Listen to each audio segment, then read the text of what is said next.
El momento que vive la educación hoy en día pues es crucial. Estamos en momentos de grandes desafíos, como le decíamos al inicio de este conversatorio, pero definitivamente la educación está en transformación, que es como quisimos llamar justamente este conversatorio.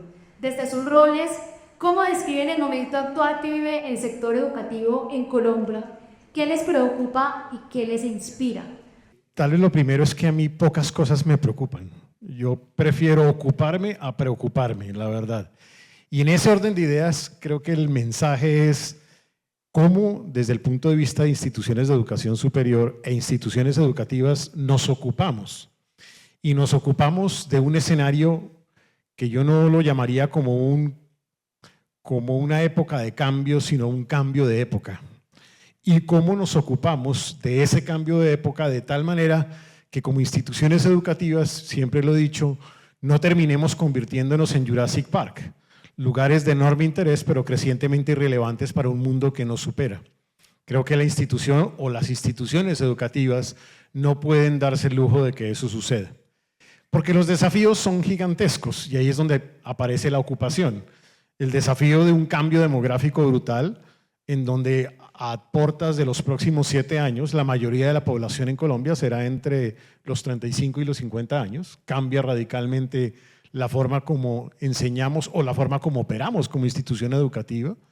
Un escenario en donde los cambios de los próximos 20 años, y así sucedió en los últimos 20 años, en materia tecnológica son más grandes que en la totalidad de la humanidad en materia tecnológica, en donde vivimos un periodo donde el ahorro público y el ahorro privado ha caído en un 30%, luego cada vez hay menos recursos destinados al sector educativo y cada vez habrá menos recursos para el sistema educativo, y un escenario donde los jóvenes, ya desde la perspectiva de las universidades, reclaman cosas distintas. Una educación más personalizada, más pertinente, más orientada a la cuarta revolución industrial, más cercana al mundo empresarial, más tecnológica, entre otros frentes. Diciendo eso, entonces, creo que lo que tenemos que hacer es ocuparnos de este desafío. Y ocuparnos de este desafío es, creo yo, hoy la prioridad del momento que estamos viviendo. Diciendo eso, evidentemente, como decía Gloria, lo que nos tiene que inspirar es lo que sobra en nuestro país. Talento por todos los lados. Yo lo puedo decir, entre otras, además, haber creado Fondo Futuro para enfrentar el marchitamiento del ICETEX, es impresionante la cantidad de demanda que recibimos.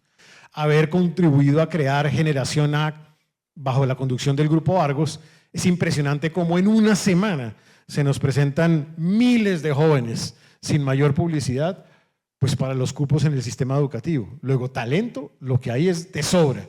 Tenemos es que saber convertir ese talento en oportunidad. Hoy, por ejemplo, en Medellín, las startups crecen en promedio en un 100% anual en los últimos 20 años. Empresas de base tecnológica, lo que significa que talento hay de sobra, también por todos los lados. Sí me preocupa una cosa, y con eso cierro. Me preocupan los ninis, por ejemplo. Me preocupa que en nuestro país tengamos 2.700.000 jóvenes que ni estudian ni trabajan. Talentos que los estamos perdiendo o que por lo menos no los estamos aprovechando. Y que tenemos que darle una respuesta pertinente a esos jóvenes, porque no podemos seguir tranquilos cuando sabemos que hay esa población de personas que no tiene las oportunidades que otros deberían tener o que con su talento deberían tener. Y cierro simplemente diciendo, eso me preocupa, pero también me preocupa los malos ejemplos, porque dicen que la educación o en la educación el ejemplo no es la mejor forma de aprender, sino la única. Por eso me preocupa lo que sucedió en Medellín recientemente, en donde se sientan a 8 personajes que están vinculados con la delincuencia, con el delito, con el narcotráfico, y se les pone como ejemplo frente a una sociedad. Eso es un pésimo ejemplo. Me preocupa más eso, el mal ejemplo, y me preocupa también los jóvenes que se quedan sin oportunidades. Yo creo que desde chiquitos se empieza a ver cuando los niños tienen actitudes de liderazgo, cuando empiezan como a marcar esas posiciones, y siempre ha surgido esa pregunta, nosotros nos la hacen mucho desde el periodismo, sobre todo de si uno nace siendo líder o el líder se hace. Pero con esto parto de la pregunta, rector, ¿qué tipo de liderazgo necesita hoy Colombia desde las aulas universitarias? Es una pregunta muy profunda y me parece que es una pregunta muy pertinente. Y de pronto me hace acordar de un profesor que yo tuve que me decía, no busque el éxito sino la grandeza, porque el éxito lo va a conseguir de todas maneras, si por éxito entiende poder, prestigio, dinero. Pero al final cualquiera de esas o la combinación de ellas es efímero, porque algún día lo obtienes y de inmediato desaparece. Es como si fuera esos juegos pirotécnicos que explotan, estallan, son muy lindos y desaparecen. En mi opinión, el liderazgo que uno debiese construir desde las aulas educativas es un liderazgo que trascienda. Es un liderazgo basado en el sentido de grandeza, que significa tratar de formar personas que dejen huella, que alguien mire atrás y descubra que algo se ha construido a lo largo del camino. Y cuánta dificultad nos cuesta formar liderazgos que trasciendan. Yo creo que ahí está la clave del éxito. ¿Cómo lograrlo desde una institución educativa? Yo creo que uno tiene que arrancar back to basics, volver a lo básico de la educación.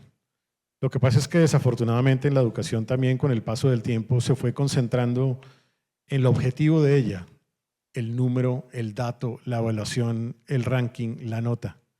Y descuidamos lo esencial de la educación, que significa el compromiso, la motivación, la responsabilidad, la integridad, la dimensión de lo ético o la felicidad. Tan importante como el objetivo es lo subjetivo. Al descuidar lo subjetivo, descuidamos la esencia de lo que significa ser formado. Y esto se relaciona directamente con el hecho de que desde la educación no hemos visto proyectos de vida individuales. Tú lo decías al inicio. Cada joven es distinto, entre otras. No hemos sido capaces de descubrir cuál es el proyecto de vida de cada ser humano. Los tratamos casi que como si fueran commodities. Y entonces al final, después de la institución educativa, los jóvenes hablan lo mismo, piensan lo mismo, comen lo mismo, van a los mismos bares, escuchan la misma música y van a los mismos restaurantes. Y terminan siendo eso, commodities, seres intercambiables. Hay que romper con esa idea y hay que tratar de descubrir cuál es el valor de cada ser humano y que cada uno de esos jóvenes tenga la capacidad de debatir el consenso, de superar la mediocridad, de ser impopulares. Y hay que enseñarles a ser impopulares, porque si les enseñamos solamente a ser populares, pues van a terminar siendo una imitación de los demás, casi como un premio seco y nunca el premio mayor. Entonces, para mí el liderazgo significa un liderazgo que trasciende, un liderazgo que valora a cada ser humano en sus individualidades, un liderazgo que construya en la diferencia, un liderazgo que sea distinto y que reconozca el valor de esa diferencia. Si logramos líderes de esa manera, tendremos líderes que sean capaces de construir con esperanza. Y para eso cierro simplemente diciendo, hay que superar también esa lógica de la tiranía del mérito. Es absurda. Entonces ahora el mérito no se vale, no se valora. Del que trabaja, del que estudia, del que hace un esfuerzo, del que hace la tarea. Lo que hay que hacer es no caer en la tiranía de la mediocridad.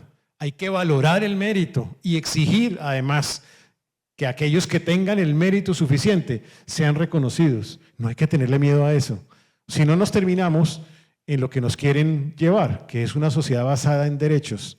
Pues así como hay derechos, hay deberes. Las dos cosas son igualmente importantes. En una sola palabra o en dos, ¿qué actor social creen que hoy está ausente o que debería estar más presente en la conversación educativa? Pues no sé si diferente, pero cuando hiciste la pregunta, yo pensé para mí mismo y dije, ¿quién le ha fallado como actor social? Dije todos. O sea, todos. Los maestros, las instituciones educativas, el Estado, los medios, todos. O sea, y de verdad lo digo con convicción. Y voy a poner simplemente un ejemplo. Yo me acuerdo que era rector de la Universidad del Rosario y dije, bueno, voy a empezar a hablar en los medios sobre todo lo que estamos haciendo maravilloso de educación. Nadie lo llamaba a uno. Nadie. Entonces un día dije, no, pues entonces me tengo que inventar otro camino. Voy a hablar de economía, a ver si a partir de la economía me hacen preguntas de educación. Y funcionó. Por eso celebro tu esfuerzo. No estoy descalificando al medio. Celebro el esfuerzo de sentarse a hablar del tema de educación, porque a nadie le interesa el tema de la educación. A nosotros un poquito más. Entonces siento que de verdad la ausencia de discusión sobre este tema es generalizada. Ni a los padres de familia, ni a los profesores, ni a las instituciones educativas, ni al sector público. En general se habla muy poquito del tema. Y eso yo lo pongo como una caricatura por una portada de una revista mexicana que se llama Expansión, donde aparecen 3 micos.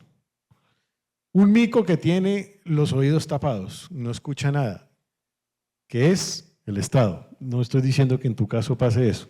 No escucha. Un mico que tiene los ojos tapados, el empresario que nunca está mirando las necesidades hacia adelante, lo que va a requerir de la educación.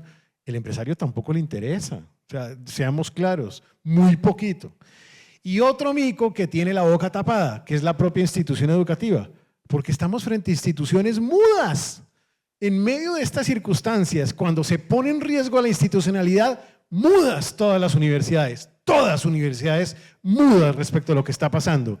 Y entonces le sacan un editorial en La República y ahí sí todos salen a decir algo.